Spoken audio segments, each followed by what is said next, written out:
Adelante, Karen.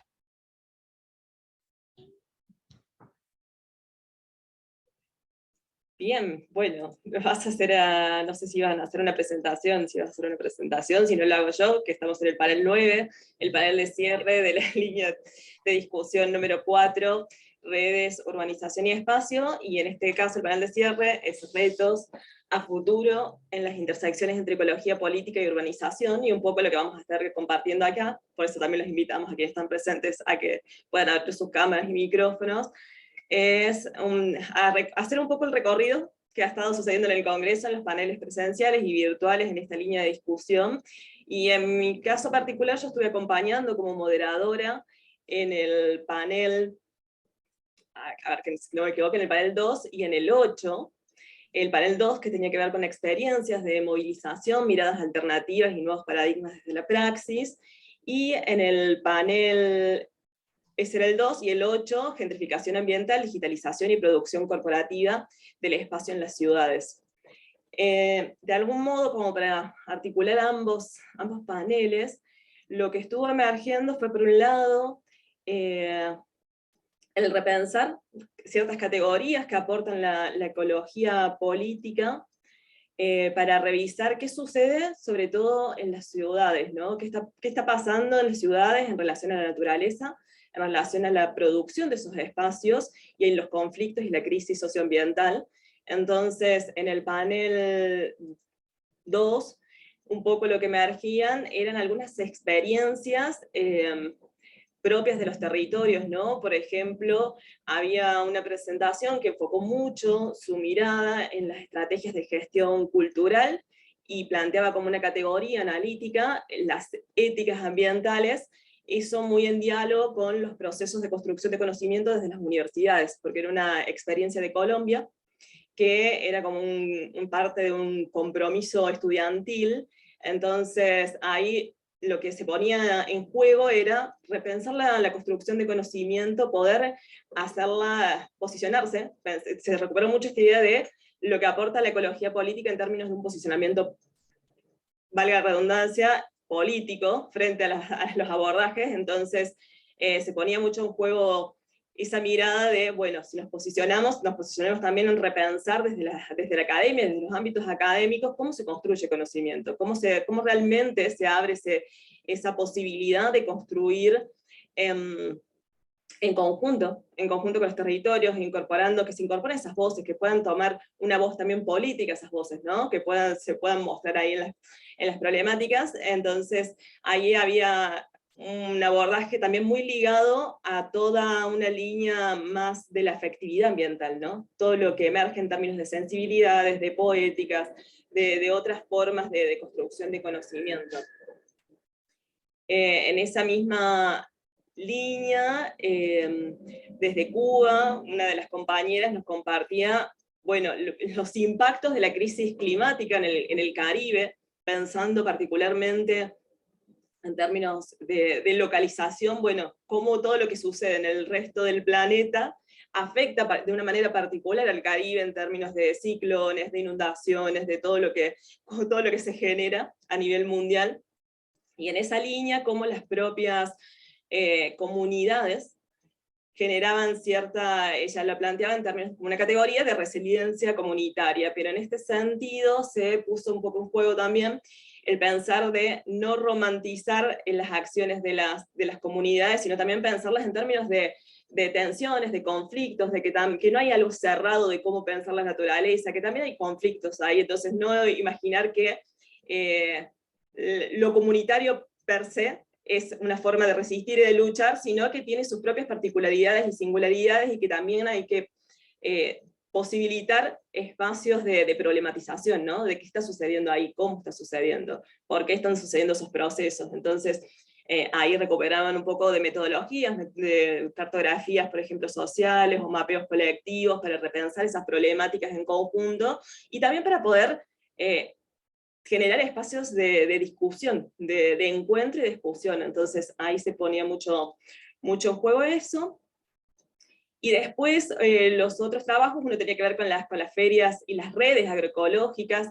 Ahí también hubo una idea de poner en juego el no de vuelta romantizar una feria, pensar que porque sea feria agroecológica necesariamente va a ser contrahegemónica o va a generar algo, sino que como recuperar los procesos en procesos, cómo se van dando esas ferias, qué implican esos tipos de vínculos, que hablar de agroecológico también puede implicar que haya otro tipo de productos que también son parte de la feria, pero que están problematizando o están entrando en ese campo de problematización o de debate respecto a lo ambiental, a cómo se produce, a cómo se consume, a cómo se circula lo que se produce. Entonces, en esos términos, por un lado se recuperaba el resistir como una manera también de habitar estos conflictos ambientales o socioambientales, pero por el otro también de recuperar o aprender a caminar con esos procesos, a no ponerle una obligación de cómo debería ser esa feria, sino más recuperar lo que está haciendo, ¿no? Entonces un poco ahí estaban un poco los retos, ¿no? De decir, bueno, también tenemos que revisar nuestras prácticas, porque podemos leer mucho de la teoría, de lo que debería ser, pero en la experiencia, en la realidad, en los propios territorios se daba de una manera y no hacer un juicio de valor, sino aprender en esa construcción de conocimiento, a ese andar en común, ¿no? En conjunto, y también en interpelaciones múltiples, ¿no? Entonces, un poco se ponía eso, y en otro de los trabajos lo que se ponía mucho en juego era, y ya más dialogando con los trabajos del encuentro de hoy, del panel 8, tenía que ver mucho con qué sucede propiamente en las ciudades, ¿no? Entonces, qué sucede en términos de lo ambiental, con los procesos de avance de las urbanizaciones, con los procesos de desarrollo desigual, ¿no? Con una desigualdad de clase, con una desigualdad de género. Entonces ahí se ponían en juego como una clave más analítica, quizás más cuantitativa, en lo que habían presentado de, bueno, una serie de mapas elaborados con datos que podían mostrar esa desigualdad más espacialmente, o más por localización espacial, ¿no? Entonces mostraban en Lima, de alguna manera estas mesas como que anduvimos por todo Sudamérica y Caribe, porque estuvo un poco, bueno, estuvo Cuba, estuvo Colombia, estuvo Lima, bueno, Brasil, hoy también estuvieron otras compañeras en el panel de la mañana, entonces estuvo poniendo mucho en juego eso, y en el panel de hoy también algo que fue fuerte, fue dos trabajos fuerte, digamos, en línea temática, es la incorporación de cómo son afectados también migrantes, ¿no? En este plano de desigualdades, que pensamos en clase, en género, también, bueno, cuando lo pensamos en clave de migraciones y de migrantes, cómo terminan siendo afectadas las personas migrantes, ¿no? Dentro de esta trama de desigualdades, cómo van quedando de alguna manera en el último lugar, ¿no? Terminan siendo más afectadas por todas las condiciones de desigualdad y las violencias. Entonces, por un lado había un caso en México que contaban, bueno, cómo era ese proceso en términos de estos procesos de gentrificación y de los avances de determinados proyectos. Bueno, de hecho creo que es Atsiri quien que estuvo hoy en el panel, después podrá contar más ella directamente sobre eso. Y también había una idea de refugios climáticos, y ahí lo que estuvimos problematizando en la discusión en común fue, era una idea de refugios climáticos en Barcelona, de, bueno, cómo se ayuda a la gente en estas situaciones extremas de los cambios climáticos, ¿no? Pero ahí también pusimos en juego, en la charla en común, que uno de los retos es pensar justamente las políticas migratorias, porque uno de los resultados era que los más afectados eran personas migrantes, ¿no? Entonces decíamos, bueno, el reto ahí está en cruzar las políticas migratorias y las maneras de trabajar del Estado en términos de lo migratorio, justamente porque terminan siendo las más afectadas, tiene que ver con toda esa otra reconfiguración global respecto a la migración y a los refugiados ambientales también, ¿no? No solo los refugios climáticos, sino los refugiados ambientales en términos de lo que se produce a nivel mundial. Y ahí entraba mucho en discusión un tercer trabajo que recuperaba un poco las TICs y las ciudades inteligentes, ¿no? El potencial de las ciudades inteligentes, y ahí también con algunas de las compañeras le decíamos, bueno, la problematización que invitábamos a hacer era, bueno, si bien puede tener potencial en términos de las redes o de las formas de comunicación y resolver problemáticas que planteaban desde el trabajo, también hay que pensar que para sostener esas ciudades inteligentes y esas TICs hay todo un proceso de saqueo, de despojo en otros territorios, ¿no? y que de por sí en las TICs, cuando es masivo, y si fuera a nivel mundial, el poder sostener esas formas de comunicarnos, esas formas de tener correos, de tener estas plataformas, genera también otra maquinaria que requiere de absorber muchos bienes comunes, ¿no? Entonces, que eso ella, bueno, contaba que no está medido, y entonces son parte de los retos también, ¿no?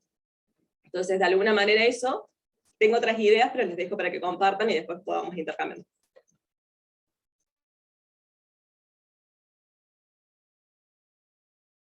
Sí. Dale, María. Era para coordinar, pero ya puedo decir mis notas ya. Hola, muy buenas tardes. Un gusto saludarles aquí desde Quito con Manuel. A ver, yo estaba anotando, tenía una tremenda como introducción, pero voy a ir al grano como la Carla. No sé si fui a tantos paneles, hay como 2 o 3 que me han llamado mucho la atención, entonces yo voy a resumir un poquito. De los 2 paneles como más urbanos donde estuve, en uno que igual era en otra línea, pero estábamos hablando mucho de seguridad hídrica urbana, ¿no? Entonces, como el tema, esta mirada como hidrosocial desde la ecología política sobre las ciudades, y cómo entendemos y cómo estudiamos las ciudades, ¿no? Como desde el sur, sobre todo en América Latina. Y en segundo lugar, el otro panel como muy interesante que hicimos sobre... tenía que ver con la pandemia, pero más que nada tenía como eje común, podríamos decir, como la regeneración urbana de las ciudades latinoamericanas, ¿no? Entonces, me gustaría resumir un poquito los comentarios, preocupaciones, desafíos, sobre todo para este tipo de estudios, ¿no? Entonces, en primer lugar, y lo que encontré, digamos, como en común era poner en duda las teorías hegemónicas, ¿no?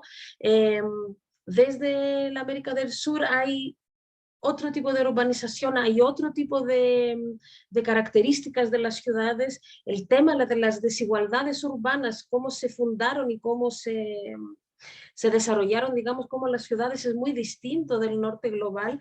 Entonces es necesario volver a revisitar y digamos, como poner en duda las teorías y conceptos hegemónicos. Y en este sentido, hemos hablado mucho de la justicia, ¿no? Tanto cuando estamos hablando de la regeneración y de la extensión urbana, como estamos hablando también por el tema hídrico. Y estuvimos bastante de acuerdo en que la justicia ya no puede ser como un concepto universal, impuesto, súper asociado a la ley, ¿no? Como que si es legal, está bien, es como justo, ¿no? Casi. Entonces allí se mezcla mucho la transdisciplina, el conocimiento situado, la injusticia, como también allí ayuda mucho la ecología política feminista, la geografía feminista, la ecología política emocional, cómo se vive la injusticia, ¿no? Bajar al cuerpo, bajar a la persona, y esto es algo como muy interesante de la ecología política urbana, que también en general en su historia, la ecología política urbana, los mismos y las mismas investigadoras, pero más investigadores yo tengo que decir, y estamos allí cambiándolo, han problematizado también la escala, ¿no? Como que había una problematización de que por qué la ecología política urbana se enfoca tanto en la ciudad y no abre, ¿no? Como este ciudadismo de la ecología política urbana. Entonces allí se empezó a hablar de entró, digamos, como en la conversación la urbanización planetaria, todos esos territorios que están sosteniendo la urbanización, como, no sé, las faenas mineras, el campo, ¿no? Pero al mismo tiempo ampliar la escala para entender la urbanización. Es muy necesario también entrar en el nivel doméstico para comprender también qué significa la urbanización para las personas. Y allí donde converge también con el tema de la justicia, la mirada feminista y más emocional, que que no sé si es tan novedosa, pero para mí como muy emocionante poder pensar en esta multiescalaridad y entrar como con más sensibilidad en el tema de la justicia y la urbanización, ¿no? Entonces allí lo que les decía, el conocimiento situado, la tradisciplina y el trabajo con las comunidades, eso fue muy importante cuando estamos hablando de las renovaciones o las transformaciones urbanas en el sur global. Vimos varios ejemplos. Hubo uno desde Barcelona, pero también vimos un caso mexicano, otro de Ecuador, otro de Brasil. Y también vimos, porque en algún momento pregunté a como al final del panel, a las expositoras si vieron, las expositoras latinoamericanas si vieron en estos procesos de renovación urbana o regeneración, procesos de gentrificación, ¿no? Y allí fue muy interesante porque quedaba como corto el término, ¿no? Como que necesitamos nuevos conceptos del sur global. Hace unos años salió un artículo, me acuerdo, un trabajo que estaba poniendo, digamos, la conversación sobre una ecología política urbana desde el sur, y era principalmente de colegas que trabajan en África, pero no con ánimo de partir, ¿no? Y como separar aguas, pero con ánimo de este conocimiento situado. Igual es importante poder tener, quizás no propios conceptos, pero tener esta misma sensibilidad de adaptar conceptos o entender qué nos sirve y qué no para ver las ciudades latinoamericanas y los procesos de urbanización latinoamericanos. Entonces allí la multiescalaridad, la multiplicidad de los métodos, ¿no? Es muy rica toda la investigación que se hace sobre la urbanización. Y en este congreso fue como muy, muy obvio, era muy bonito. Y quizás para terminar, unas poquitas ideas, me gustaría mucho que otra gente con más experiencia, con otra experiencia podría complementar, ¿no? Como que, ¿qué son las cosas que diferencian un poquito a América Latina por ejemplo, mi experiencia es europea, ¿no? Yo soy griega, llevo 12 años aquí, he estudiado más a América Latina que Europa, ¿no? Entonces, el entorno extractivista de muchas ciudades latinoamericanas, este tipo de economía que hay acá, los pueblos indígenas, que no es un tema en Europa, por ejemplo, ¿no? Como la clase pesa mucho más, pero aquí está como más mezclado, ¿no? La segregación tan tajante que hay en las ciudades latinoamericanas. Entonces yo creo como que estas son unas pocas de las muchas, digamos, como características que podemos encontrar aquí y que merecen como extra atención y ponen, digamos, como nuevos temas sobre la urbanización. Eso. Súper, muchísimas gracias, María y Carla. Sí, yo, aunque me conozco Fala, yo llevo 11 años acá en el Ecuador, así que... Ah, tú también, ya, estamos sí, en lo mismo. estamos casi, venimos en la misma época. Y nada, pues sí, es muy interesante porque siento que lo que ha ocurrido online, lo que ha puesto en sus notas María, me resuenan mucho respecto a lo que siento que ha pasado en este congreso, ¿no? Es decir, yo digamos que no sé cuál sería el titular de este congreso, pero para el mío sería la ecología política ha sufrido una arremetida anticolonial, ¿no? Es decir, hemos puesto las condiciones, pero ha superado las expectativas absolutamente. Lo potente que ha sido poner a dialogar a comunidades indígenas muy diferentes del Ecuador, con comunidades campesinas, procesos urbanos y personas de otros lugares que han llegado con un posicionamiento muy fuerte desde posiciones muy anticoloniales de la forma en la que se hace la ecología política. Es decir, la ecología política somos un campo de universidades y ONGs fundamentalmente, ¿no? En diálogo con otros sujetos que también se sienten a veces parte de la ecología política, pero a veces no, aunque sean vistos desde esa esfera, ¿no? Entonces, pues yo sí siento que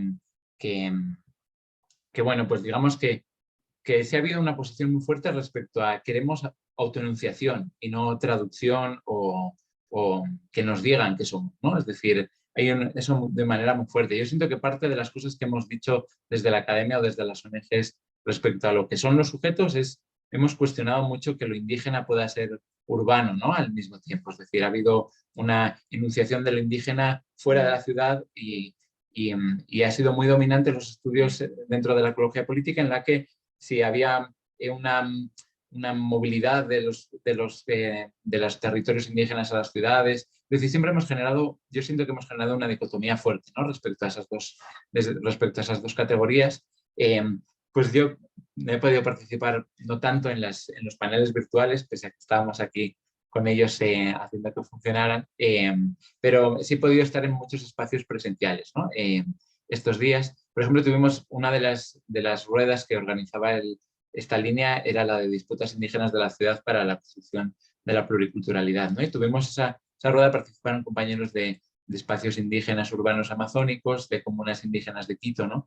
Y bueno, pues estuvo espectacular esa conversa respecto a cómo lo indígena siempre ha estado en la ciudad, construyendo la ciudad, pero sin embargo ha sido negado simbólicamente, ¿no? Yo siento que desde las ecologías políticas urbanas también hemos participado de esa negación de cierta forma, ¿no? Hemos considerado que lo indígena era aquello que estaba en los territorios y consideramos las migraciones casi siempre como expulsiones forzadas, ¿no? Y cuando pues hay unas dinámicas de movilidad, me resuena mucho con lo que dice Carla, ¿no? De la migración y la movilidad. Las dinámicas de movilidad de los sujetos que construyen respuestas, contestaciones, pues siempre ha estado ahí, ¿no? Respecto a lo que dice Carla de tomar la voz desde los territorios. Yo le recomiendo un montón porque creo que va a irrumpir en la ecología política lo que contó Adriana Guzmán, ¿no? Respecto a cómo recomprender en la mesa plenaria 2, cómo recomprender la relación de la ecología política con otros sujetos, ¿no? Con enunciaciones otras, con posiciones otras, ¿no? Sí, las comunidades como algo vivo, como algo tan contradictorio como son las ONGs o las academias que interactúan, ¿no? Es decir, con muchas tensiones internas, pero también con muchas propuestas que salen dentro del esquema del deber ser de otros o de otras formas de mirarlo, ¿no? Yo sí estoy muy de acuerdo también con María en que las ecologías políticas feministas y antipatriarcales, con las cuestiones espaciales, siento que la planetariedad y lo doméstico nos pone en otras posibilidades de enunciación de la ciudad, ¿no? Y precisamente tender puentes, ver los espacios pues para salir de esta dicotomía. Creo que es un consenso ya que esta dicotomía no ayuda en nada porque es otro momento del capitalismo, otro momento de la historia espacial. Y siento que agregar escalas y formas de ver, pensando en las escalas también como lugares de entrada a mirar, ¿no? Es decir, pues eso, cuáles son los centros y las periferias de las escalas, cuáles son las fronteras, los lugares en disputa.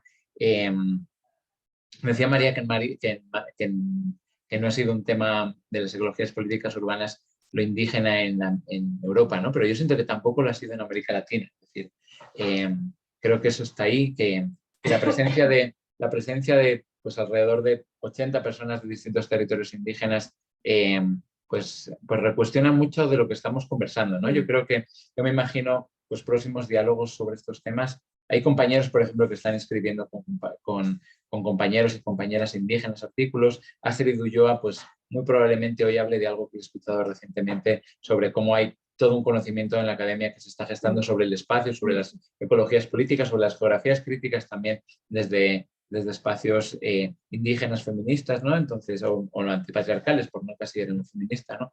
Entonces siento que la ecología política urbana y las intersecciones entre lo urbano, las ecologías políticas, tienen una posibilidad muy fuerte de considerar esta ruptura de las escalas, pero también esta ruptura de las epistemologías que están detrás de comprender pues, qué son estos procesos, ¿no? Yo siento ser así de sentencias, pero siento que nos tenemos que replantear la urbanidad misma. Es decir, creo que la ecología política nos sirve para precisamente romper las categorías de enunciación del urbano, de la racialidad del urbano, de muchas cuestiones que no las hemos pensado desde la academia, sino que nos las traen de una manera muy política y muy potente las compañeras y compañeros que vienen desde espacios que han sido considerados como otros, como fuera de la centralidad, como no disputables desde otras ontologías y otras epistemologías. Así que bueno, pues eso les diría yo. No sé si Luis, Gabriela, Achiri se animan también a comentar algo, y como estamos, como os decíamos antes, estamos más en un café que en una mesa, en un panel académico, así que... Falta el café, porque... Falta el café. Adelante, Luis. Bueno, buenas tardes a todos, todas. Sí, justo yo quería solo comentar que estoy trabajando en un proyecto de investigación sobre segregación socioespacial en 2 ciudades en Perú. Y yo estoy trabajando con un profesor que es brillante. Sin embargo, la propuesta que él me alcanzó fue de analizar las variables más socioeconómicas. Y un poco oyéndoles, me preguntaba, ¿y por qué no también entender la segregación o explorarla al menos desde las variables étnico-raciales, ¿no? Sobre todo porque yo vengo de uno de estos lugares que estamos estudiando, y si bien es un estudio cuantitativo, muy al estilo de los estudios urbanos que se practican en Chile, ¿no? O los que se hicieron en Estados Unidos, ¿no? En otro contexto también de segregación racial, ¿no? Evidentemente. Sí percibo que hay conflictos alrededor de la categoría de raza, ¿no? Entonces, nada, solo quería comentar para agradecerles porque creo que de aquí me llevo más argumentos para poder ir haciendo más pertinentes estos temas. Bueno, sobre todo cuando, digamos, hay ya miradas muy instauradas sobre lo urbano. Nada, solo eso. Súper, muchas gracias, Luis. Le doy la palabra también a Gabriela. Gabriela y después a Chiri. Hola, ¿qué tal? A ver, activo la cámara. Hola, ¿cómo están? Bueno, muchas gracias por toda la información. La verdad que he podido asistir a algunos paneles y todo es muy interesante. Bueno, o sea, he tenido algunas reflexiones y también pensando en retos, ¿no? De cómo abordar estos temas. Bueno, una de las reflexiones que se me ha venido y me parece muy importante es justamente sobre este intercambio tanto de saberes como de recursos entre el campo y la ciudad, así como entre países, ¿no? Continentes, dígase Latinoamérica, Europa, ¿no? Como, porque a veces es solo de una vía, es como, yo estudié ecología, por ejemplo, pero trabajé en el campo mucho y claro, la gente al principio era como, no soy ingeniera ni nada, pero me decían así, ingeniera, no sé qué, ¿no? Como esta, no sé cómo decirlo, pero bueno, claro, ¿no? Entonces, al final yo sentí que aprendí muchísimo, muchísimo de la gente del campo y yo intentaba reforzar eso en ellos, ¿no? Porque al final tanto se les dice que son ignorantes, etcétera, que se terminan creyendo, ¿no? Entonces, sí sigo pensando en esta importancia de hacer que el conocimiento y los recursos sean de doble vía, o sea, como la gente que venimos de las ciudades y que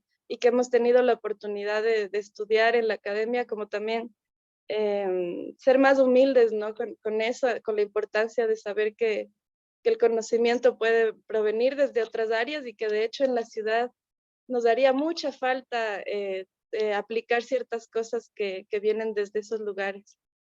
Y bueno, de ahí pensando en los retos, porque bueno, pensaba, por ejemplo, yo a pesar de haber estado en el mundo académico, no manejo un lenguaje académico, no lo manejo. Siento que soy más informal en mi manera de hablar, de expresarme, de escribir, en todo, ¿no? Y a veces eso se ha convertido en un gran problema para conseguir proyectos, para hacerme escuchar o conseguir recursos, ¿no? Conozco mucha gente que tiene ideas maravillosas y sin embargo esto representa un gran reto para sacar adelante cosas que son aparentemente sencillas, pero que en realidad pueden tener soluciones muy grandes, ¿no? Por ejemplo, con amigos hemos intentado en la ciudad de hacer proyectos de reforestación en quebradas, de compostaje, etcétera.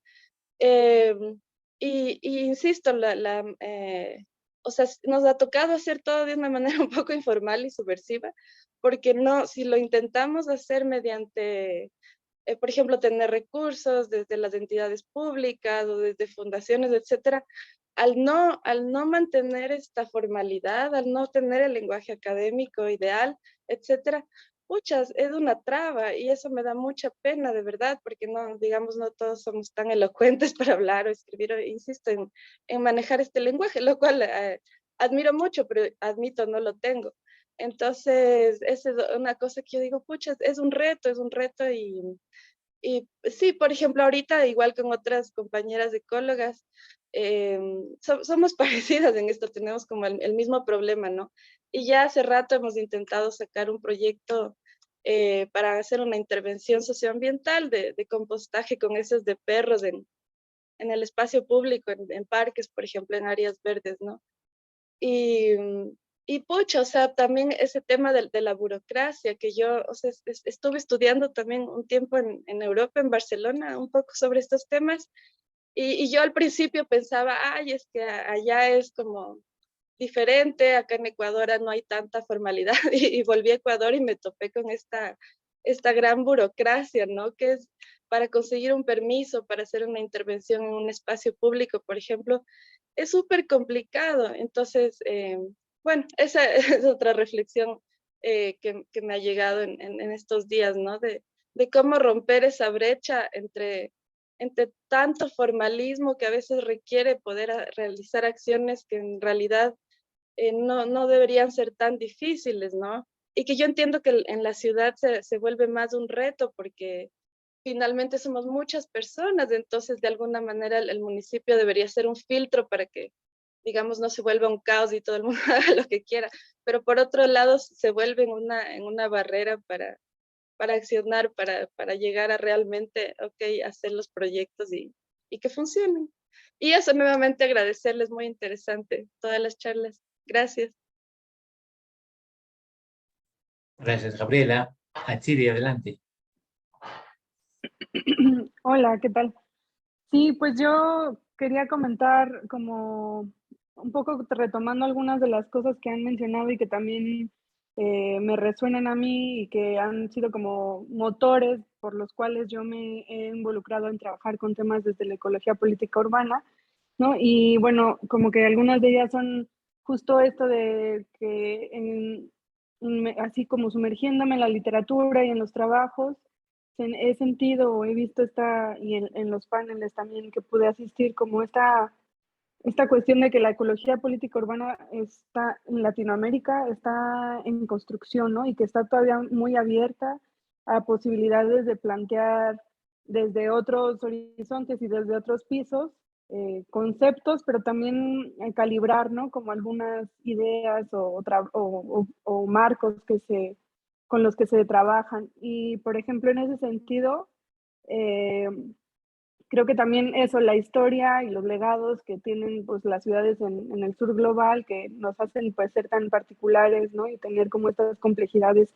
y entramados así, pues que no es posible como delimitar fronteras muy claramente, hace que también por eso se requieran como estas perspectivas y lentes mucho más, pues, que nos permitan como hilar más fino, pero también como jalando de muchos más lugares, ¿no? Y una de las cosas, por ejemplo, que también, o de los espacios o vacíos que yo veo es la cuestión de la racialización y que también está ligado como también en pensar una ecología política decolonial en el sur, que bueno, eso, como que los procesos urbanos pues, se mezclan con esta cuestión racial y que como profundizar en análisis que incorporen más estos elementos, también nos puede ayudar a comprender otro tipo de justicia, otro tipo de procesos de justicia que, que se enmarquen, sí, en las diversas concepciones del urbano, pero que también incorporen estos marcadores que son importantes en la cuestión de cómo se están profundizando y se están generando también nuevas violencias, ¿no? Ligadas al tema de la raza y conectados pues también con temas de género y etnia. Y bueno, esa parte como que también en algunos trabajos lo pude escuchar, ¿no? Siento que creo que también nos hace todavía falta como más escarbar por ahí, Pero me voy como eso, como contenta de seguir ahí pensando en cómo se pueden también territorializar varias experiencias desde nuestros contextos. Y como también saber que hace sentido el tipo de trabajos que estamos pensando, ¿no? En nuestras realidades. Yo acá, no sé, como desde el sureste mexicano, donde estoy situada, pues creo que eso hace mucho sentido, el pensarnos desde, pues eso, territorios históricamente marcados por una cuestión extractivista y de racismo y de desigualdad. Entonces, bueno, eso quería compartir como un poco por ahí esas reflexiones. Muchas gracias a Chiri. No sé, Carla, si quieres otra ronda porque nos explicaste de manera maravillosa lo que habías visto, pero me quedo con muchas ganas de ver por dónde le estás bien. Bien, bueno, dale.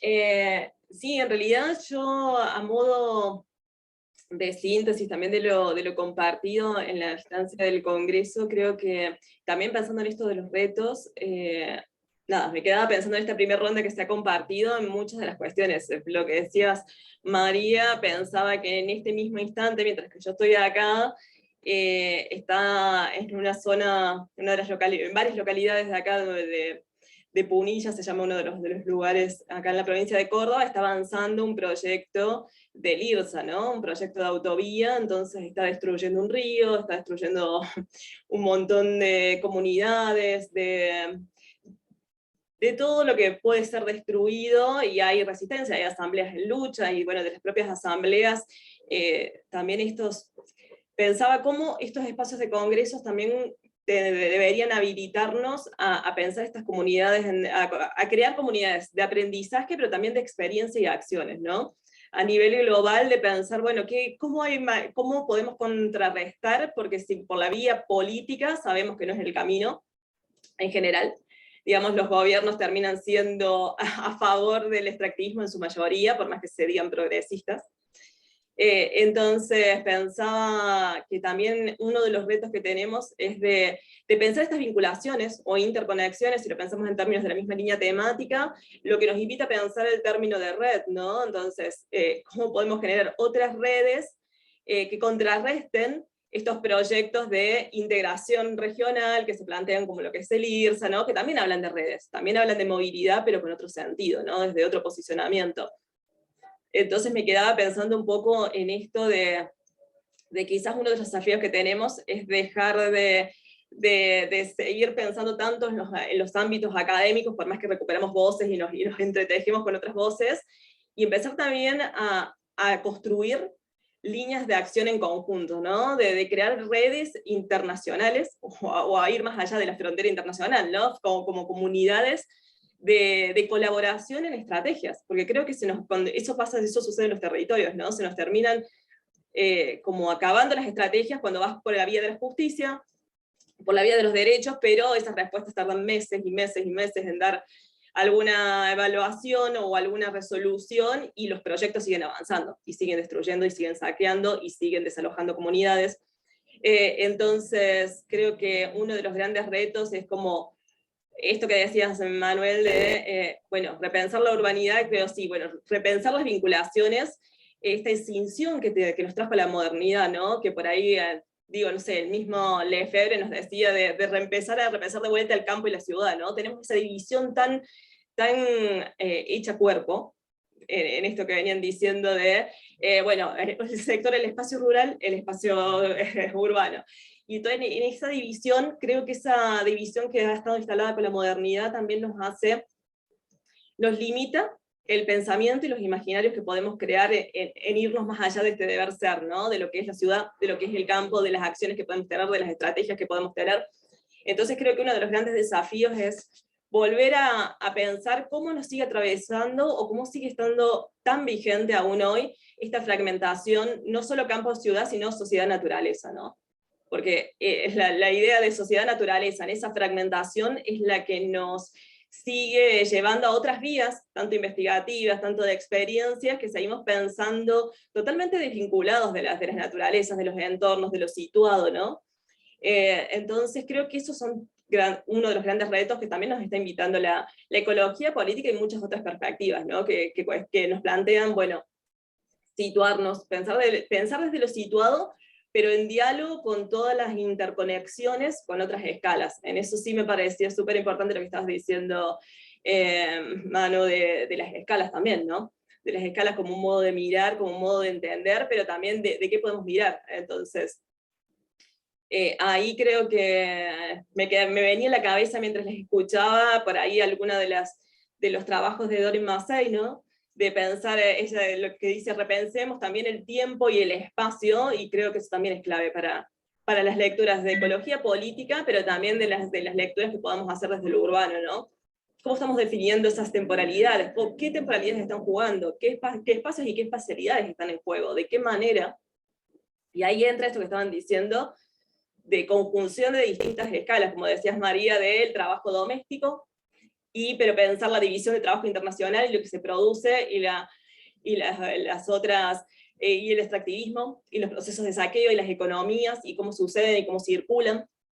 Entonces creo que para mí algo clave como reto es, por un lado, pensar esta dimensión de cómo nos siguen atravesando esas dicotomías de la modernidad, porque nos siguen atravesando en todo, las queremos escapar, pero nos siguen marcando, y nos siguen marcando también en esto que decían recién también Gabriela, ¿no? En los proyectos, en las convocatorias de proyectos, en los proyectos que se terminan aceptando. Entonces hay algo también en ese reto de una disputa en distintos planos, en el plano político, digamos, de la política gubernamental, pero también de la política académica, ¿no? De la política de la educación, de cómo podemos empezar a disputar otras formas de construir y otras formas de hacer, y me pareció súper importante lo que decía Gabriela, porque a veces estamos tan metidos y metidas en el campo académico que se nos escapa esto, ¿no? De cómo la academia, por más que nos pensamos críticos y críticas, sigue siendo un campo de exclusión, ¿no? Esto que ella decía, bueno, yo no tengo por ahí los términos que usan personas que han, con otras lecturas o con otras formas de hablar o de narrar, y eso no significa que lo que ella quiera proponer o hacer desde los proyectos no tenga potencia y no pueda generar otros procesos, ¿no? Entonces me quedaba pensando en eso, seguimos teniendo una construcción colonial de la academia, ¿no? O sea, a pesar de que lo interpelamos, seguimos construyendo verdades absolutas, porque de alguna manera cuestionamos la verdad absoluta del positivismo, del iluminismo, podemos cuestionar muchas verdades absolutas, pero en la práctica también desde los pensamientos críticos se construyen verdades absolutas muchas veces, ¿no? Entonces ahí hay un campo de disputa, y que ese campo de disputa no lo podemos dar solamente entre académicos y académicas, necesariamente es la construcción con otros y otras, ¿no?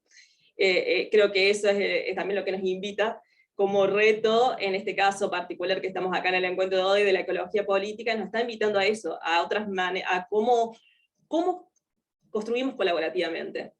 Y en esto yo vengo pensando, pero desde otros ámbitos, por ahí no en directa vinculación con la ecología política, pero creo que sí puede entrar en diálogo, de pensar que tenemos también como arraigados formas de construir, cuando hablamos de construir colectivamente o colaborativamente, no es solo invitar a que escriban con nosotras y nosotros, o sumarnos en algún proyecto, sino también aprender a trabajar con distintas narrativas, ¿no? Con distintas formas de narrar o de recuperar en los trabajos eso, ¿no? Porque a veces ponemos a la otra persona de una comunidad, sea indígena, sea de un sector popular, sea de distintos espacios, la ponemos a hacer el ejercicio de las prácticas académicas, ¿no? A escribir un artículo con la dinámica del artículo, y quizás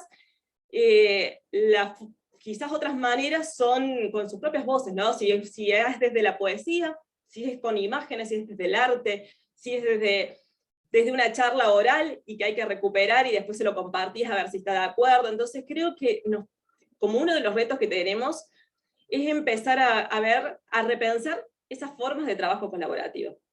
Porque ya tenemos un paso, ¿no? Que es como, bueno, asumimos que son necesarias las metodologías colaborativas para otro hacer, para otro pensar y otro construir, sobre todas estas temáticas, pero creo que nos queda todavía el reto de abrir más el campo, abrir más el campo a bueno, se va pasando a otras narrativas. Entonces, eso me parece como clave, y creo que eso es mucho de lo que salió en los paneles cuando nos pusimos a pensar, bueno, ¿qué aporta la ecología política? Y decíamos, en la clave política nos está proponiendo eso, que no es solo que hagamos las revisiones críticas, sino también empezar a disputar formas de hacer. No nos quedemos solo con las revisiones que estamos haciendo y que estamos reproduciendo en una revista A o B o C, sino en empezar a disputar realmente políticamente estas, podríamos decir, estas burocracias institucionales que nos refería también Gabriela, ¿no? Cuando compartió de lo que le pasaba a ella particularmente. Entonces creo que ahí hay un tema.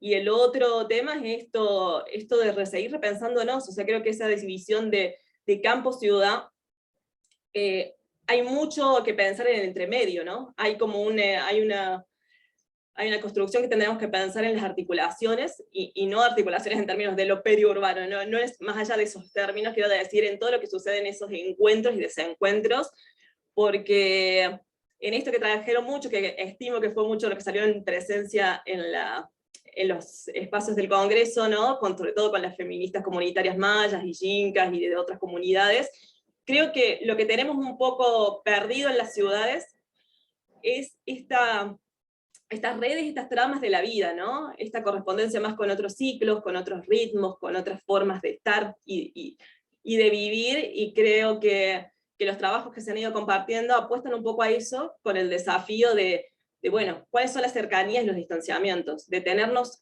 bueno, empezar a generar otros ritmos, ¿no? Creo que la ciudad nos impuso un ritmo veloz, con la globalización también, y con la idea de globalización que se volvió hegemónica, ¿no? Una idea como, recuperando también a Macei, diría una idea bastante lineal de tiempo, ¿no? Una idea más temporal de globalización y como una sola historia, y una sola forma, como si no hubiera desigualdades dentro de esa globalización. Y entonces creo que hay que empezar a eso, como que uno de los retos mayores son todos esos desafíos de las alternativas, ¿no? Empezar a generar otros ritmos, empezar a generar otras formas de construir conocimiento, empezar a mirar más a detalle, y desde el plano también afectivo, poético, más del sentipensar, podríamos decir, de esos encuentros entre lo ambiental, lo rural, la ciudad, las ciudades, lo urbano, ¿no? Y desde ahí creo que podemos repensar justamente la urbanidad, y qué estamos entendiendo por ciudades y por lo urbano, por esos encuentros. Y solo para cerrar, para decirle a Luis de lo que comentaba, creo que también hay experiencias de pensar la segregación espacial o socioespacial, con una conjugación de lo cuantitativo y lo simbólico. Creo que también hay trabajos en Chile, de Sabatini y de otros autores que te pueden servir en esa línea que les compartías. Así que solo eso. Gracias. Muchas gracias, Carla, por todos los elementos. Para seguir rotando la palabra, Sí, si quieres. muy buena, Carla, qué gracias, muy buenas las reflexiones. Se te apagó el micrófono, eso. Yo no sé si tengo tanto más que añadir, porque como muy completo lo que dijiste, me encantó. Nos tenemos que conocer en persona acá. Pero yo creo como que tan solo así para como un poco la reacción, ¿no? Como que dos cosas de comentar. Uno, el tema de la sociedad-naturaleza y cómo viene aquí lo urbano-natural. De hecho, era de las cosas que quería decir al inicio, pero dije ya, bueno, para no alargarme tanto, pero efectivamente, ¿no? Como que la ciudad es un territorio, proceso, fenómeno muy fascinante para pensar eso, ¿no? Como que cuando termina uno, dónde empieza el otro. Además, las ciudades tienen límite, incluyen naturaleza, surge todas estas disciplinas o visiones, ¿no? Como la ecología de la ciudad, la ecología en la ciudad, ¿no? Entonces yo trabajo trabajo mucho con el concepto de metabolismo urbano, entonces como que siempre como es un tema, ¿no? Como que un río que cruza la ciudad es naturaleza o es ciudad, ¿qué es el parque urbano? ¿Qué es un pedazo con pasto en la ciudad, ¿no? Esta frase como célebre de David Harvey que decía como que no hay nada no natural sobre la ciudad de Nueva York, ¿no? Entonces si tomamos como esta idea de la ecología política que no es como que estamos causando impacto como dos sistemas, el sistema social causa impacto a la naturaleza, ¿no? Sino como un único sistema que está coevolucionando la sociedad y la naturaleza, ¿no? Entonces, no sé, como no hay algo como mucho más concreto, ¿no? Pero sino de compartir como un poco el entusiasmo y la fascinación con estas ideas que, claro, es muy académico y muy conceptual y como dice Gabriela, ¿no? Una va a terreno, al campo, a hablar con la gente y ya no importa mucho eso. Pero claro, si tenemos el tremendo privilegio de poder como generar algún tipo de conocimiento, estas predisposiciones e ideas son principales. O si tenemos el otro privilegio de poder enseñar, ¿no?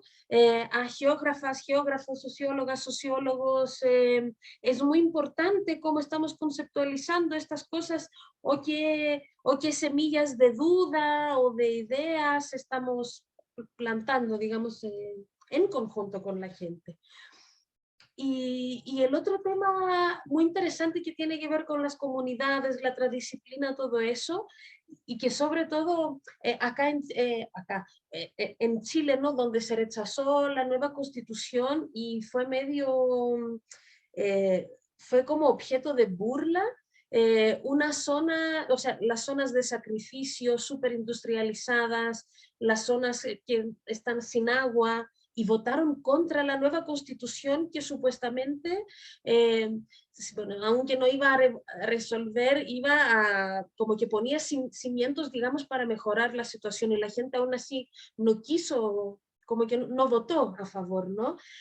Entonces allí viene la idea, no solo como colaborar con las comunidades, es tener más cercanía, pero ver qué es lo que necesitan, porque como en una crisis vocacional, después del rechazo a la nueva constitución, era, bueno, ¿y a mí quién me pidió hablar de justicia hídrica? ¿Y a mí por qué a mí se me ocurrió que trabajar por la justicia ambiental es algo que era necesario? Estoy exagerando un poco las reflexiones, ¿no? Pero entender lo que necesitan las comunidades, qué tipo de conocimiento, qué tipo de estadística, qué tipo de números, qué tipo de, no sé si necesitan conceptos propiamente tal, ¿no? Es como nuestro rollo, digamos. Pero eso, como estos dos puntos, yo creo, ¿no? Como el tema de sociedad-naturaleza a partir de la urbanización, muy fascinante, y lo otro o sea, están bien las contribuciones teóricas, están bien propuestas de políticas o escribir artículos, pero tenemos que ver qué es lo que necesita la gente. Tenemos medios, tenemos conocimiento, tenemos posibilidad de tener acceso a financiamiento, entonces necesitamos investigar lo que es útil para la gente, ¿no? Eso. Súper, María. Un poco con lo que ponía Luis y lo que ponía también aquí Gabriela, además de Carla. Yo, fíjate que después de organizar este congreso siento que claramente un congreso no es desde donde generar ninguna articulación ni propuesta política. Y como tal, es decir, creo que es un espacio de compartir, pero también de disrumpir. Es decir, creo que a veces es más importante disrumpir que estar de acuerdo. Y creo que este congreso lo pone de una manera muy clara. Es decir, disrumpir a veces genera cosas muy interesantes, ¿no? En buena medida porque creo que la ecología política pues es algo que tiene su propio campo de poder, ¿no? Es decir, tenemos que observar también que la ecología política pues se desarrolla como se desarrolla y llega hasta el debate como llega, ¿no? Entonces, creo que hemos ido como dando ciertos pasos en la ecología política como campo de poder disciplinario pues es que es de la academia, es decir, ha habido diálogos muy interesantes con otros sectores, pero digamos que tiene su pecado original la ecología política, ¿no? Es decir, ha habido como también, pues digamos que antes América Latina en conjunto éramos un caso de estudio para que otra gente del norte pensase, ¿no? Y ellos pensaban y nosotros éramos el caso de estudio. Digo, ya 11 años pues, me dan esta posibilidad de decir ellos y nosotros, pero bueno, como parte precarizada de la Academia del Sur, creo que tengo la legitimidad de decir que en los proyectos internacionales y en todas partes sigue habiendo esa tensión, ¿no? Es decir, digamos que siento que ya el congreso anterior de Bahía, pero este lo ha hecho de una manera más explícita, hay una siguiente escala de tensión que es la escala de quienes hacen academia precarizada en el sur global y sus capitales o sus ciudades, pues son quienes piensan, y los territorios indígenas, campesinos, populares son quienes son los casos de estudio, ¿no? Es decir, eso se ha reproducido de esa manera, ¿no? Por eso yo siento que un congreso, si sentimos que el congreso es un lugar de construcción, cuando hay esta jerarquización y racialización del campo de poder y de saber, que es la ecología política, pues siento que estamos de nuevo como arrugando ese espacio como un espacio de toma de decisiones, y no lo es, porque tiene o no lo va a ser un espacio de toma de decisiones en la que todos los sujetos se sientan en igualdad de condiciones, porque se ha desarrollado en espacios determinados, con una agenda que ha sido construida de una determinada manera. Este es el primer congreso de ecología política que no organiza una universidad o una institución académica, lo hemos organizado 2 instituciones sociales, ¿no? Pero no lo han organizado comunidades indígenas ni territorios otros, ¿no? Entonces, pues esa es una limitación que tiene el congreso.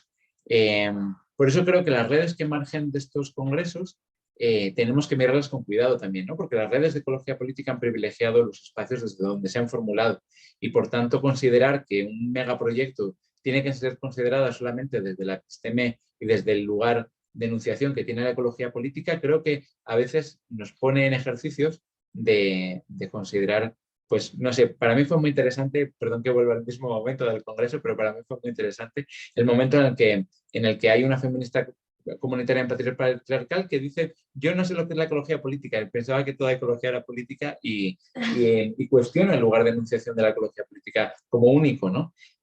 Había gente que se molestaba por eso, pero ella dijo: yo no me voy a molestar con ustedes porque no sepan lo que son los feminismos comunitarios antipatriarcales, es decir, pues todo bien, dialoguemos desde las muchas sensibilidades que están tratando de parar megaproyectos o concesiones mineras petroleras, pero también repensar pues esta crisis absolutamente total que estamos viviendo, ¿no? Entonces, yo creo que la ecología política va a lograr contribuir mejor a las luchas si parte de una reflexión interna que no tiene que ver con un ejercicio académico, sino desde mi punto de vista con un ejercicio político de resituar el conocimiento, y por tanto yo siento que ahí lo político y la formación de conocimiento están muy vinculadas, ¿no? Y por eso creo que lo que dijo Carla ahora también, no sé, me resuena mucho lo que dijo Luis, ¿no? Respecto al racismo en la forma de entender la ciudad, porque creo que es un racismo a la hora de entender los espacios de conocimiento dentro de las ciudades, la conformación de redes dentro de las ciudades, que sentimos que en estos espacios tienen que darse. Por eso creo que el tema de los ritmos, de los ciclos, y uno de los lugares que más me ha gustado investigar es otra red de la IRSA, que es la Manta Manaus, ¿no? Que atraviesa el río Napo y que tiene mayoría de población quichua.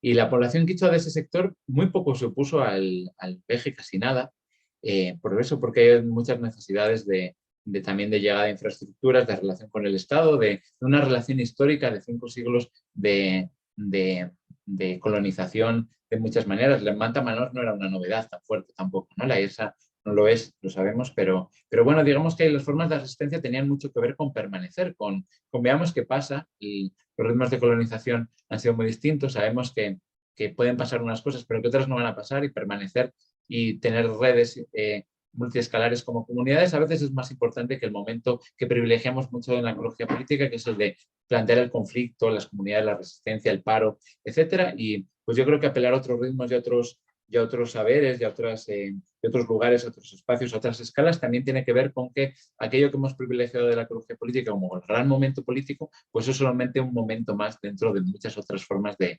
disputar, ¿no? Entonces, bueno, pues me está gustando mucho la conversa, pero he hablado demasiado. Así que... No, pero aquí va, estaba muy bien. Luis, Gabriela, no sé si quieres comentar cualquier cosa. Tienen la palabra si la quieren usar, porque estamos en un café, sin café, con agua. Sí, con agüita.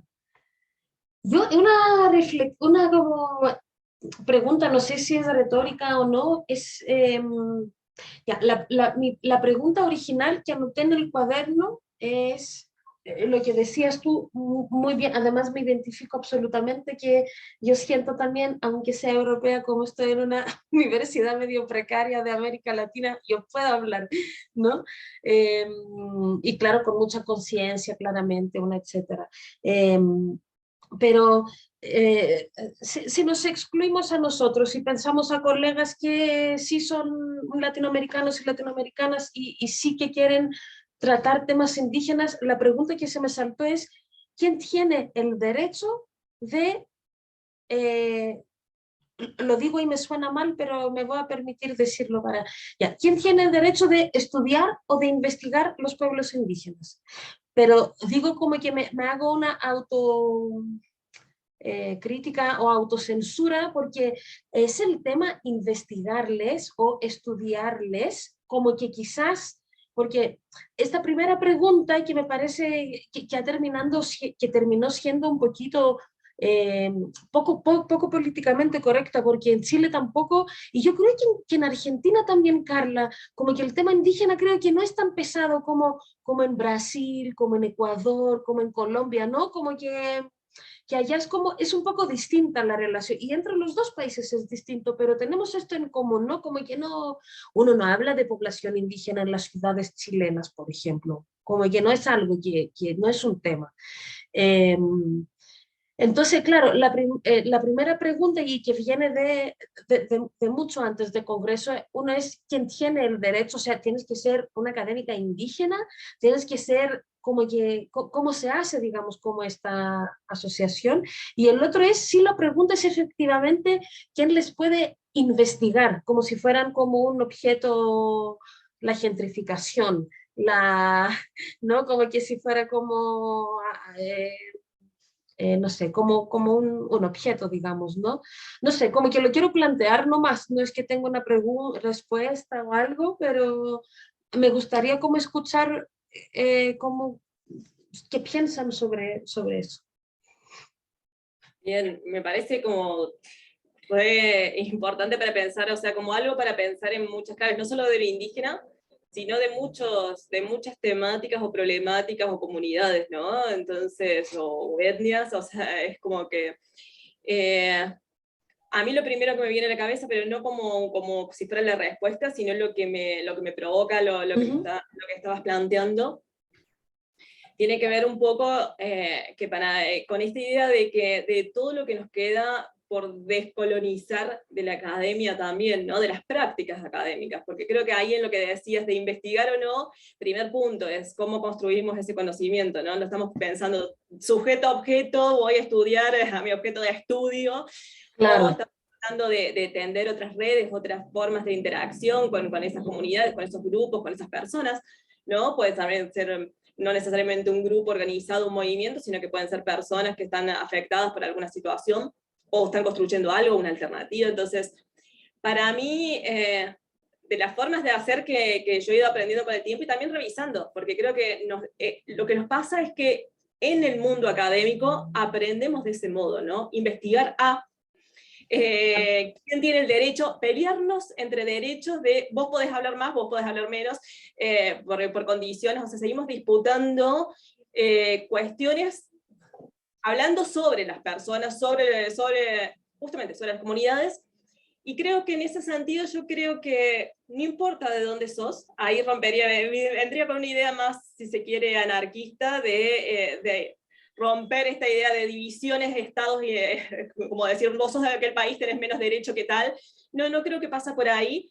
Creo que pasa por el reconocimiento de la propia comunidad o del propio grupo, o de las propias personas que te reconozcan a vos como parte para estar hablando conjuntamente con ellas, ¿no? Sobre esta problemática. Creo que no es otra académica u otro académico que te tiene que decir si vos tenés el derecho o no, sino que son las propias personas, los lugares y los espacios de las propias comunidades que tendrían que tener esa posibilidad de decir si quieren trabajar con vos o no. Porque de última, bueno, está bien, hay trabajos de revisiones bibliográficas, ¿no? Ni siquiera hay diálogo con las personas, pero digo, en estas otras metodologías que sí tenemos vinculación con las comunidades, creo que para mí es más importante, o sea, yo no, si soy yo, no me preocuparía tanto por lo que dice otra persona académica, más allá de que estoy en la universidad y que doy clase en la universidad, y que me parece un lugar potente en términos de construcción de conocimiento, pero no me preocuparía tanto si otro académico me dice que puedo o no, sino me importaría más lo que dice la gente con la que estoy trabajando. Entonces, en ese punto, creo que eso es parte todavía de lo que tenemos que romper, porque ha habido mucha fragmentación de los conocimientos con estas tensiones permanentes, ¿no? Históricas, ¿no? De esto lo dijo un autor europeo, sea de línea crítica no, sea de perspectiva, o sea, como europeo, o de África, o sea, hay toda una serie de fragmentaciones de que se recupera, ¿no? Con esta división planetaria de los estados-nación, ¿no? Entonces ahí creo que quizás tenemos que empezar a pensar más en lo que nos proponen esas perspectivas. ¿Qué de eso podemos recuperar, pero no para transportarlo idénticamente, sino para pensarlo situado? Entonces, ¿qué nos permite develar o encontrar de esas problemáticas que nos están afectando, o potenciar de esas alternativas que estamos proponiendo conjunto a las comunidades? Bueno, esa perspectiva que nos habilita a pensar y qué nos está ocultando también, qué nos está invisibilizando. Entonces yo creo que yo en esto que decías me iría más por ahí, no es una cuestión cerrada, sino como pensar eso. Y lo otro que creo que es una invitación que le hizo muy fuerte en el plano de geografía Doreen Massey, pero creo que si lo pensamos desde la filosofía, de Les Guattari, de Ligny, bueno, hay muchos autores que nos invitan también a estos movernos, y bueno, y si lo pensamos así también de las propias comunidades indígenas, o de los pueblos originarios, es algo que permanentemente nos están diciendo, ¿no? De ser parte, de dejar de sentirnos fragmentados, ¿no? Fragmentados, esto que volviendo a esto, de sociedad-naturaleza. Bueno, si somos parte también de la naturaleza, ¿cómo la encontramos en la ciudad? ¿Cómo nos sentimos parte de eso? Entonces creo que ese ser parte es una cuestión importante, pero también esta idea de procesos en procesos, del movimiento. Si estamos acostumbrados y acostumbradas a trabajar desde lo quieto, ¿no? Desde lo fragmentado y lo quieto, lo rígido. Bueno, si hablamos más de ciclo, de ritmos, de movimiento, tenemos que dejarnos llevar también por esas interpelaciones que están buenísimas, porque nos hacen repensar y abrir otros caminos, ¿no? Es lo que nos permite seguir revisando nuestras prácticas. Entonces, en eso no negarlas, y creo que en esto me quedó algo de lo que estabas diciendo, Manuel, de pensar también que muchas veces, esto que decías del proyecto en Bolivia, o en Bolivia y en parte de Ecuador, o lo que decía María, de que votaron, ¿no? En contra de la nueva constitución, y entonces creo que a veces no hay que agarrarse bronca, más allá de todo lo que genera en el momento, ¿no? Te genera, te interpela, te moviliza un montón esas situaciones, pero creo que no hay que tomar bronca o apartarse necesariamente de eso, salvo que uno lo necesite psicoemocionalmente, pero creo que también es un espacio para repensar esto que decías, María, para repensar las prácticas y repensar también que, de alguna manera, cuando nos agarra esa bronca de lo que decidieron, tiene que ver con lo que romantizamos de lo que debían ser, ¿no? Le estábamos construyendo cómo tenía que ser esa comunidad, qué tenía que hacer y cómo tenía que responder. Y creo que mucho de lo que se está jugando ahora en los movimientos sociales, al menos en las asambleas acá socioambientales que están luchando contra la autovía, es tratar de irrumpir con esta idea también de lo binario, el sí-no, como correrse del sí-no, y ahí creo que se da un cruce con una idea muy propia de lo urbano y de la urbanidad que tiene que ver con el derecho a la ciudad, ¿no? Y creo que juega mucho también en estas nuevas formas de decir, nosotros queremos decidir, no es que no pase autovía o no, es cómo va a pasar, cómo va a estar pensada, qué va a afectar, o sea, por qué territorios, o quiénes son los que vamos a decidir sobre esos territorios, ¿no? Y juega mucho en esa decisión quienes habitan esos territorios quieren decidir, y no que les pase por encima como una política de gobierno, ¿no? Entonces me parece que ahí nos están también invitando a pensar eso, dejar de pensar binariamente el sí-no, sino de pensar eso. Bueno, ¿cómo se pueden potenciar esos espacios de que puedan tener decisiones también? Y a veces la decisión no es, hay un desgaste con los gobiernos, con los estados, más allá de que sean más progresistas, más críticos, más de izquierda. Creo que hay mucha trayectoria histórica de lo que han hecho los gobiernos con los pueblos, entonces, en general, de cualquier línea partidaria. Entonces creo que eso también muchas veces lleva a votaciones contrarias a lo que uno esperaría, ¿no? A lo que se esperaba. Entonces creo que ahí lo que nos están invitando también es a repensar las formas de gobierno, y ¿no? Como decir, seguimos en esa democracia representativa, esa es la manera, a ver a otros imaginarios que son los que nos... lo que esta idea de Estado-Nación, sobre todo esta construcción acerca del Estado-Nación, es la que nos invisibilizó por completo de pensar alternativas. Parece que es la única forma, y si salimos de ahí nos caemos del mapa, ¿no? Nos caemos del mundo. Entonces, ¿hay otras formas? ¿Son posibles en menores escalas, en articulaciones de otras? ¿Se puede rearmar esto que vivimos en este marco de esta crisis socioambiental? Entonces creo que son preguntas abiertas. No creo que ninguno podemos tener la respuesta cerrada, pero sí son invitaciones a quizás desde pequeños procesos que se van articulando y se van potenciando a ir pensando otras alternativas, ¿no? Entonces me quedaría más por ahí. Me gustó mucho esta reflexión de que, como que, o sea, no, obvio que no podemos tener respuestas, pero es tan rico poder como cuestionarnos, autocuestionarnos, lo que decía Manuel, ¿no? Bueno, no estamos de acuerdo, pero podemos conversar, o yo pongo en duda, no sé, tu postura y tú la mía, pero igual con respeto, igual te deja como una semilla como de duda, de repensar las cosas.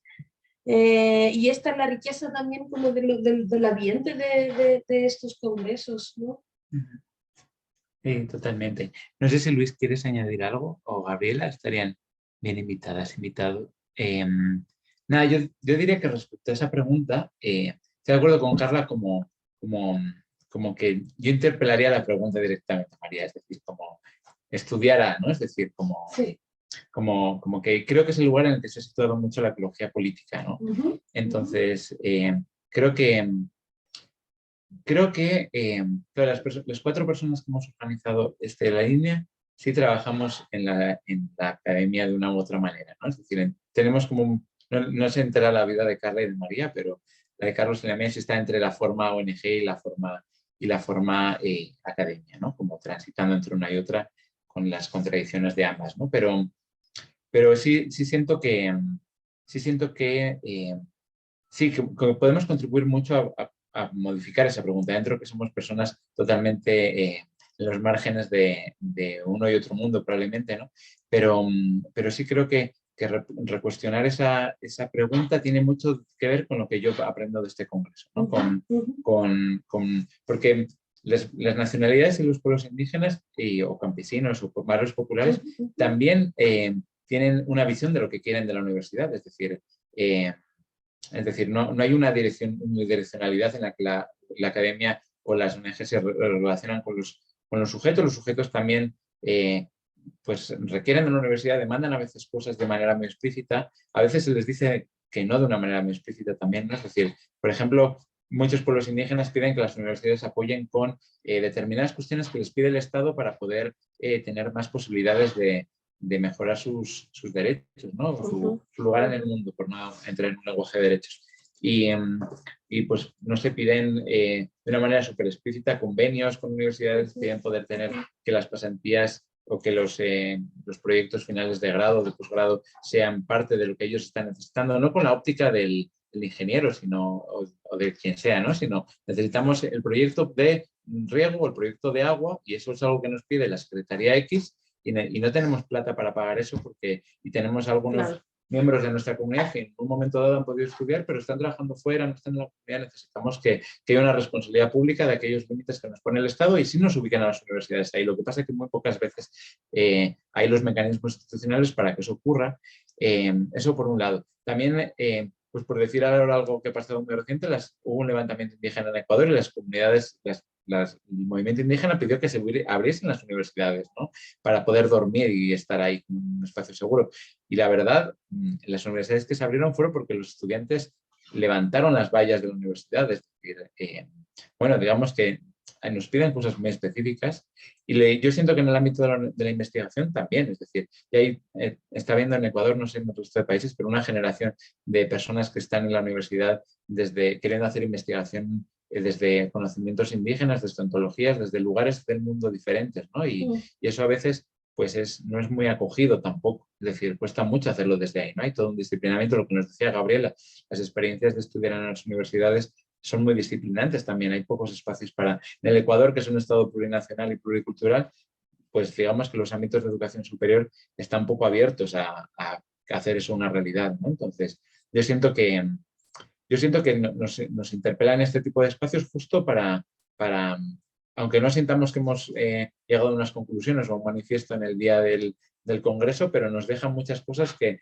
nos tienen que ayudar a transformar las relaciones que hay con los otros sujetos que sí están en las universidades, que sí están en las ciudades, que lo que pasa es que la construcción racializada de la urbanidad, de la academia, de tantos lugares, nos hace pensar o nos permite pensar que no, pero siempre, lo que pasa es que hay una jerarquía tan fuerte que es invisibilizada, ¿no? Entonces, yo siento que a la hora de pensar quién tiene legitimidad para estudiar pueblos indígenas, yo diría, tenemos legitimidad para no contemplar a las otras formas de conocer el territorio cuando hacemos un estudio de cualquier cosa, es decir, como podemos hacer eso, podemos no estar pensando ayer un compañero que participa en la mesa de una de las comunas quitucaras decía que su aporte en términos de conocimientos ancestrales eran que habían construido las nacionalidades, el pueblo quitucara había construido la ciudad de Quito, ¿no?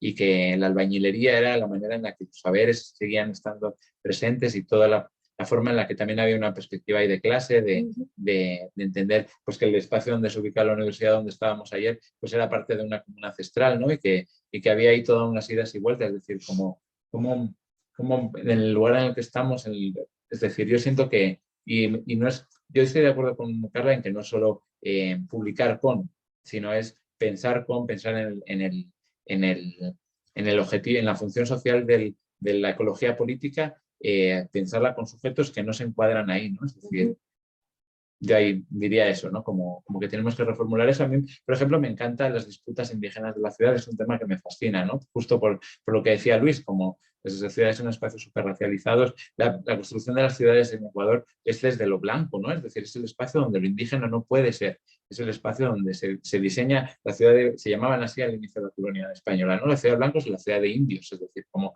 los barrios que estaban alrededor de donde venía toda la mano de obra que necesitaba la colonización y todo eso, cuando se hacen ciudades en la Amazonía hoy en día, lo que decía Carla de las ciudades extractivistas y también María, de qué categorías diferentes tenemos en América Latina. En la Amazonía las ciudades se construyen como espacios de blancos. Los directores de planificación hoy en día dicen, esto es lo que administramos nosotros y estos son comunidades. Es decir, como que hay una dicotomía y si quieres servicios urbanos, en Quito pasa hasta hoy, y si quieres agua potable y alcantarillado, tienes que ser barrio y no comunidad, porque como eres comunidad y tienes autogobierno, yo no entro. Y cuando se hacen barrio tampoco lo hacen, es decir, que es un falso chantaje, ¿no? Pero bueno, como que se han construido las ciudades así y por tanto, pues sí siento que sentirnos muy interpelados en este congreso con lo que están poniendo otros lugares de enunciación, pues creo que es muy bueno para la ecología política, para superar las barreras que de manera consciente o inconsciente pues hemos hecho a nuestro alrededor. La mesa ecofeminista fue brutal. Ah, perdona, pero Luis no ha hablado nada, no sé si algo. María. Luis, anímate. Esto es va a la rancha, ya es un café, es el final del café, entonces ya estamos ahí. Sí, yo me quedé pensando en este tema sobre también en el análisis más espacial, cómo es de que no se logran visibilizar algunas identidades, sobre todo la indígena en los casos que hemos podido nombrar. Y particularmente cuando otra lectura que se hace de la segregación, que yo he visto por ahí, ¿no? Tiene que ver también con la capacidad que tienen las personas para decidir sobre dónde residir, ¿no? En qué lugar pueden residir. Y de ahí se extiende, ¿no? Que hay autosegregación de las clases altas, hay segregación, ¿no? Y guetización de determinadas clases, pero yo creo que para mí, o para en general, creo que para quienes estamos en estas investigaciones, ¿no? Siguiendo la pista un poco de lo indígena, en la ciudad, ¿no? Es también pensar el dato también de la ausencia, ¿no? La ausencia del dato como algo, o sea, parte de algo mayor, ¿no? Y creo que ahí mencionaste, Manuel, algo acerca de pensarlo dentro de sus propios ritmos o dentro de sus propios ciclos. Y yo lo asociaba a esta idea de pensarlos también en los distintos periodos, ¿no? Si bien se privilegia, digamos, algunos periodos para entender los procesos de segregación actual, ¿no? Como es la liberalización de los mercados, ¿no? De trabajo, de suelo, ¿no? En las ciudades. También, bueno, y eso, bueno, acentuó, ¿no? En la teoría, lo que es la segregación y las desigualdades. Es también creo que entender esas presencias, quizás como dijo Carla, ¿no? Algo de forma más simbólica, ¿no? Cómo se disputa de manera más simbólica los contenidos, ¿no? Sobre la ciudad. Nada, solo quería comentar eso. Muy, muy buena la mesa. Y yo sí me preparé café. Afortunado tú. Muchas gracias, Luis. María, dale. ¿Cuál era el punto? No, yo quería hacer como un comentario de la mesa ecofeminista. No sé si la viste, Carla, había un panel ecofeminista y todo el mundo salió sintiéndose mal de ahí de una misma, como, y era muy bueno, era lo que decía Manu, ¿no? Como de interpelar un poquito, decían como que, ¿y quién les dijo que nosotros somos ecofeministas? ¿Y por quién viene a decirme que yo soy ecofeminista? Y de muy buena onda y muy, no sé, como era constructiva, digamos, como la crítica, o yo la tomé súper bien. Después el tema de la elitización de los saberes indígenas, de prácticas como de la meditación, la conexión con la naturaleza, de comer sano, del veganismo extremo, que vienen, que están dirigidas y solo se pueden practicar desde una élite, ¿no? Entonces, como había como muchas ramificaciones, digamos, de corrección política, de imposición de ideas, de la otra edad, etc. Eso era un poquito, era como una reacción de este momento sobre este tema. Ahí, para sumar un poco ahora a eso que estás planteando, María, me quedé pensando en esto que decías de Chile y Argentina. Bueno, al menos en el caso en Córdoba, bueno, también en Tandil, bueno, conozco a algunas compañeras que trabajan en más lo indígena con lo urbano, ¿no? Pero creo que tanto en uno como otro país viene mucho con la historia, la propia historia territorial o socioterritorial de la conformación de los estados-nación, ¿no? Que fue donde en el caso tanto, no conozco tanto el proceso en sí en Chile, pero en Argentina es muy fuerte, ¿no? Este imaginario de la civilización europea, ¿no? O sea, que borró todas las otras, es más, hasta el día de hoy muchas veces se disputa como pensar que estaban extintos, ¿no? Las comunidades indígenas no existían, ¿no? Y hasta el día de hoy lo estamos viendo en conflictos con comunidades mapuche que dicen que son de Chile. O sea, que cientos de personas del país, miles, dicen, son chilenos, que se vayan, están usurpando. La idea de usurpar un territorio ancestral, o sea, es una locura, pero es algo muy instalado con un imaginario de esto que se construyó, que construyeron quienes que empezaron a gobernar ese nuevo país, ese nuevo Estado-nación de decir, viene de Europa, vinieron con los barcos, son todos blancos, europeos, entonces hay un imaginario muy fuerte, entonces hay una disputa que tienen que dar mucho más fuerte las comunidades indígenas para ser reconocidas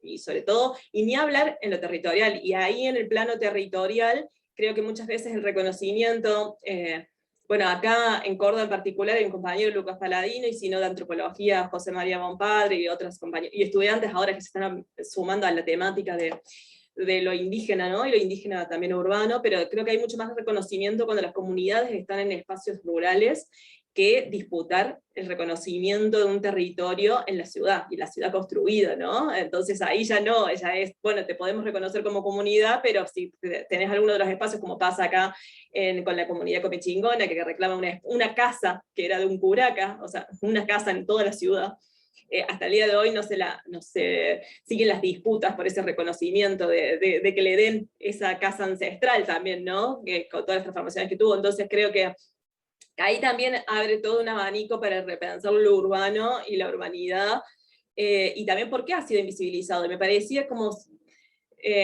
súper potente esto que recuperabas, Manu, del compañero que presentaba en el otro panel, de decir, bueno, las ciudades construidas, ¿no? También qué manos, qué saberes son puestos en esas ciudades, porque ¿quiénes terminan construyendo las ciudades, ¿no? Edificios, más allá de que haya un arquitecto que les diga, tienen que hacer esto o no, ¿quiénes terminan construyendo gran parte de las ciudades, ¿no?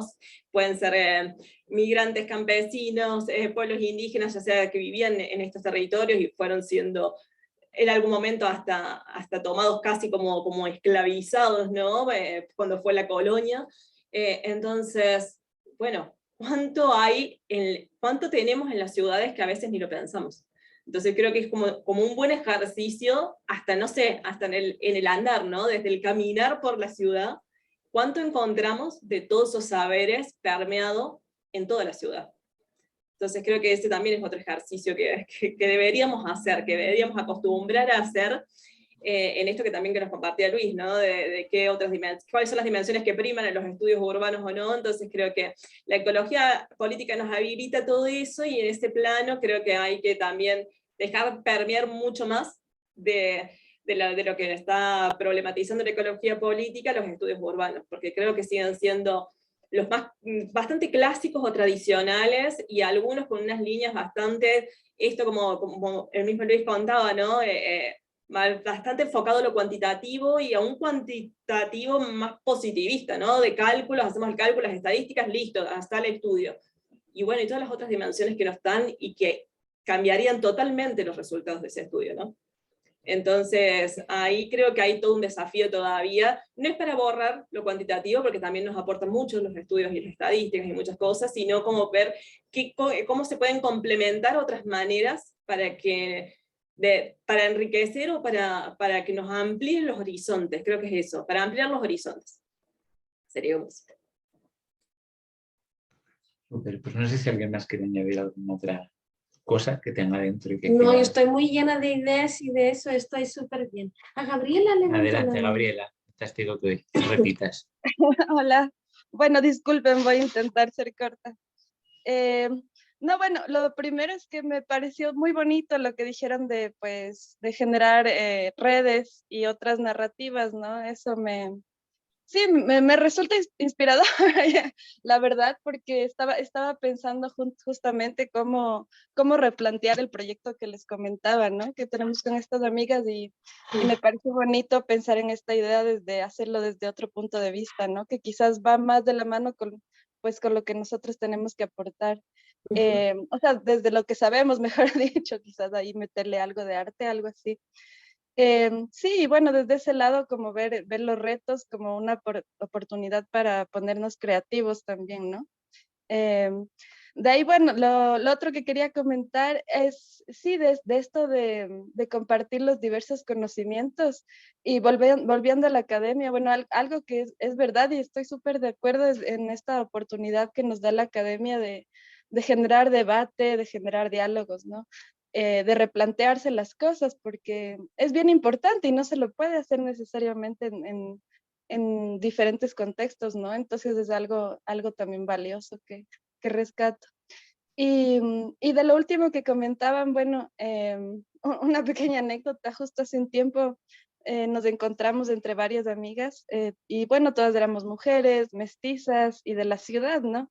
Y entonces pensábamos en la complejidad de este tema de la elitización de los conocimientos indígenas, que nos parece súper controversial, porque pensábamos, por un lado, si no lo haces, digamos, si no lo haces, de alguna manera está mal porque no reconocemos ese lado de nuestras raíces, ¿no es cierto? Y por otro lado, si lo hacemos, suena como apropiación de alguna manera y también es criticable. Entonces, pensábamos y reflexionábamos de cuál es ese punto en el que nosotras cabemos ahí porque nos interesa, pero no queremos ser irrespetuosas con ese conocimiento, ¿no? Entonces, bueno, a la final llegamos a la conclusión de que podemos intentar ser lo más coherentes posibles con nuestro sentir, ¿no? Desde donde estamos. Y sí, desde el respeto hacia estos pueblos hermanos y hacia su historia, ¿no? Entonces eso, otra vez gracias. Gracias, Gabriela. No sé si Carla, María, ¿quieren decir algo más? Yo, se ve que me engancho demasiado. Pero iba a decir que creo que Gabriela nos está trayendo algo súper importante para seguir reflexionando a futuro, no acá en el panel claramente, porque si no, no lo vamos a acabar más, pero de lo que es el extractivismo académico, ¿no? Entonces creo que ahí está bueno esto que decís, Gabriela, de cómo, también cómo se identifican ustedes, cómo se sienten, bueno, reconocer eso también es un gran desafío, ¿no? Sí, como vos me enunciabas, que también con tus compañeras de trabajo se sienten parte de esas comunidades de algún modo, más allá de como mestizos o no mestizos. También la palabra, bueno, hay otros también muchos que discuten lo de mestizo o no. Bueno, ahí hay muchas construcciones para repensar, pero creo que ese ejercicio que están haciendo es súper bueno en términos de esto, de no caer en un ejercicio de extractivismo académico, ¿no? De quedarnos con las palabras de los otros, o de decirlos en nombre de, o apropiarnos sin nombrar esas otras voces. Entonces creo que todo lo que recuperen, mientras que tengan ese respeto hacia los otros espacios, es un buen camino que siempre es en proceso. Digo, todo nos genera conflicto, ¿no? Y en esto de la elitización también de lo indígena, creo que también es un tema para, como uno de los retos, ¿no? que se ponen de vuelta a seguir revisando, porque creo que también se vincula ahí también con lo del extractivismo académico o no, acorde a cómo se ve el proceso, en términos de quién termina hablando, o sea, quién termina tomando legitimidad, o qué voz termina tomando legitimidad, ¿no? Si la voz termina siendo de vuelta alguien no indígena, quizás erramos en algún paso, en alguna parte del proceso, ¿no? En algo de ese acompañamiento o algo. Entonces creo que nada, que a veces es un ejercicio estratégico y las mismas comunidades dicen, sí, no importa que suceda así porque lo queremos así, porque queremos disputar esto y esa es la estrategia. Y otras veces, si no es así, bueno, hay que repensar de vuelta el proceso, pero no como algo con culpa de decir, hice esto mal, sino de decir, bueno, ¿cuánto tengo todavía para revisar? ¿Qué se abrió con este proceso, no? Para seguir repensando. Creo que es eso también, porque de alguna manera, como hemos construido la academia, creo que también nos atraviesa esta cuestión como de juicios de valor, ¿no? Del bien y el mal. Esto está bien, esto está mal. Todo el tiempo esa construcción dicotómica, y creo que también tenemos que abrirnos un poco a cuánto podemos repensar, sucedió así el proceso, bueno, ¿qué puedo cambiar para que se suceda de otra manera más acorde a lo que estábamos pensando en conjunto, ¿no? Entonces que eso, que hay que librarse un poco de todas las mochilas impuestas con las que nació la academia y desde ahí poder ir transformando, ¿no? A lo que apelamos, que pensamos también que pueden ser los espacios académicos. Con eso cerraría. Muchas gracias, Carla, gracias, Gabriela. Gracias, María y Luis. Sí, yo siento que pues este diálogo es una animación a eso, ¿no? A promover diálogos menos jerarquizados, a estar también con más apertura a la crítica, a romper esa urna de cristal en la que la academia se erigió en algún momento de objetividad y que pues, ya está siendo muy roto, ¿no? Entonces, como parte de la academia crítica, de los movimientos sociales que quieren contribuir, pues siento que estos espacios de reflexión y de crítica, de conversación, pues nos hacen mucho bien, ¿no? Entonces, pues nada, dejaríamos acá.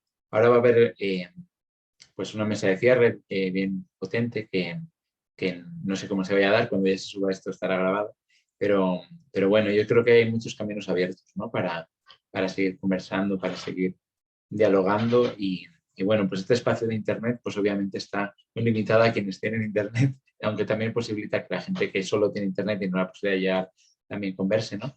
Pero bueno, como desde la geografía crítica, desde estos espacios, pues todo espacio de conversación pues se impone unos límites y unas posibilidades, ¿no? Entonces, bueno, pues desde ahí este diálogo y pues nada, la seguimos conversando. Ahora va a haber, en unas semanas va a haber el Colca, que va a ser otro espacio de la ecología política, ¿no? Entonces, pues bueno, siento que va a ser interesante ir siguiendo cómo se piensa lo urbano, cómo se piensa la ecología política en estos espacios y nada, pues les chismeo, parece que se va a México el siguiente, así que bueno, pues ahí nos estaremos encontrando.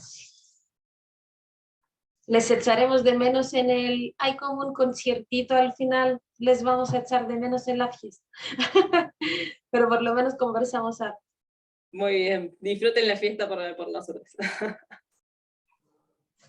Gracias. Chao, un gusto, muchas gracias. Chao, chao.